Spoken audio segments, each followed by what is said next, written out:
Sous les slogans de la liberté, vous n'avez renversé la dictature que pour instaurer une nouvelle dictature sur ces terres.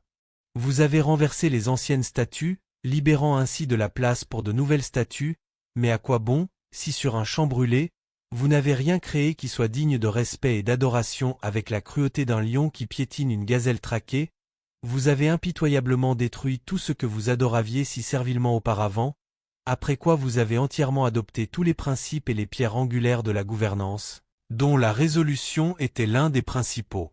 Objectif de la Révolution. Quelques années après avoir commis la Révolution, vous n'avez même pas remarqué comment vous vous êtes transformé en ceux que vous avez détruits en cela. Votre tragédie rappelle le sort malheureux des révolutionnaires français, à la seule différence que ce n'est pas la Révolution qui vous a dévoré, ô grand Danton. Mais vous qui l'avez dévoré, ou plutôt ses fruits les plus doux, comme la liberté, l'égalité et la fraternité. Une fois au pouvoir, après avoir goûté à sa chair extraordinairement attirante, comme tous ceux qui vous ont précédé, et sans aucun doute, ceux qui vous suivront, vous avez naïvement cru que ce temps, le temps de votre séjour au pouvoir, durerait éternellement. Ceux qui cherchaient à vous ramener dans le giron de la réalité, vous les avez exécutés, car une personne dépendante ne déteste rien tant que d'être appelée dépendante. Qu'on lui montre l'objet de sa dépendance, sans parler de prendre.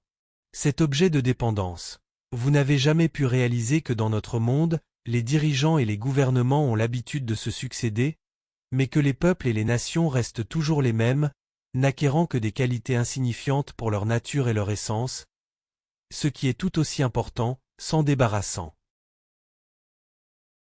Mes mots n'ont pas l'intention de justifier le passé, ce qui est révolu, ce qui est perdu et ne reviendra jamais. Ils n'ont pas non plus l'intention de qualifier tout le présent de mauvais.